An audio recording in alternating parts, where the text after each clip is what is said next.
Welcome to this video on how to make ACH payments in business banking. Businesses can initiate ACH payments using the Make Collect a Payment option under Move Money.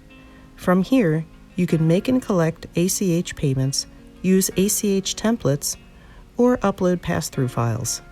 The options that display will depend on the business setup and user permissions. The ACH limits for the business are specific to each user and may vary by TIN. Limits are calculated based on the deliver on date, not by the creation date. You can click More Details to see a full list of limits. When collecting payments, make sure you have the required pre-authorization from the payer to collect payments before proceeding.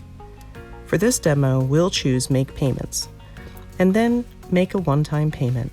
The steps are nearly identical whether making or collecting payments. Choose a funding account, then pick a funding type from the list. Make sure to also choose the TIN associated with the funding account displayed above if you have linked business accounts with ACH services enabled. Entering a payment name is optional, but this can become the name of the template if you decide to save the information when initiating the payment. Next, enter payment description. The description passes to the ACH file and displays in the recipient's transaction. Click to settle by batch offset or item offset. Batch offset is the default and most commonly used. Enter a name for the person or business, including the bank account type, routing number, and bank account number. You can enter addenda information here if it's required. Then enter an amount to pay or collect.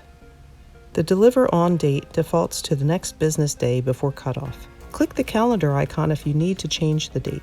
Review the payment details. If everything looks correct, click Pay. If you're collecting a payment, you'll click Collect.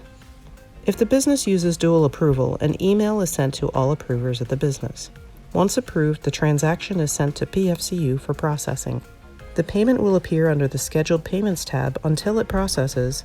The business can track the status of their payments using the Scheduled, Approved, and Declined Payment tabs. And that's how businesses can make ACH payments in business banking.